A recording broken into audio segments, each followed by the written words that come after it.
speed? So in the interest of time, we're just going to measure the range of motion of one joint using goniometry. We're going to do knee flexion here with Morgan. So I have two different goniometers here. They're essentially the same. One of them has a level on it, and the level to me doesn't really make a ton of difference. So I'm going to use the one that does not have a level. And basically what we're going to do is we're going to have three anatomical landmarks we're going to look for. One will be where the center of the axis of rotation goes. In this particular case of knee flexion, we're going to look at the lateral epicondyle of the knee. We're then going to have our mobile arm that we're going to move with the moving limb.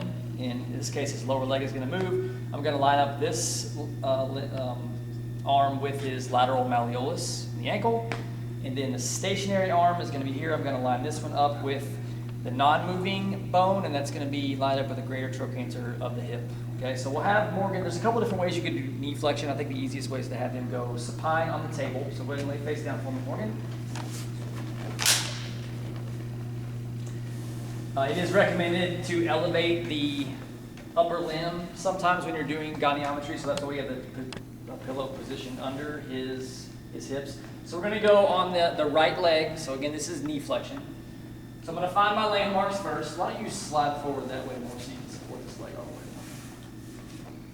So I'm going to find first the lateral epicondyle of the knee, and that is where my axis of rotation is going to be placed. Then I'm going to locate the big bony knob in the hip, greater trochanter. I'm going to line up my stationary arm with that landmark. I'm going to hold those in position, and I'm going to have Morgan now flex his knee fully.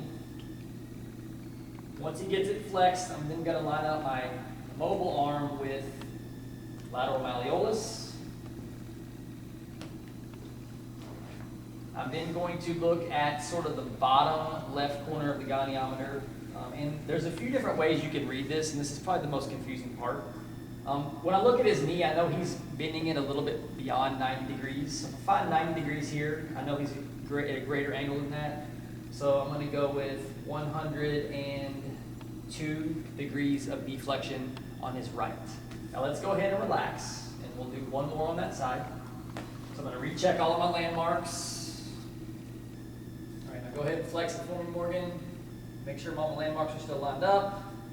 Position my mobile arm.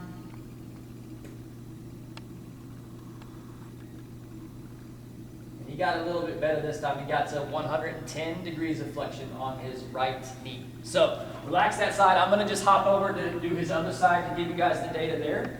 So this is going to be his left knee flexion.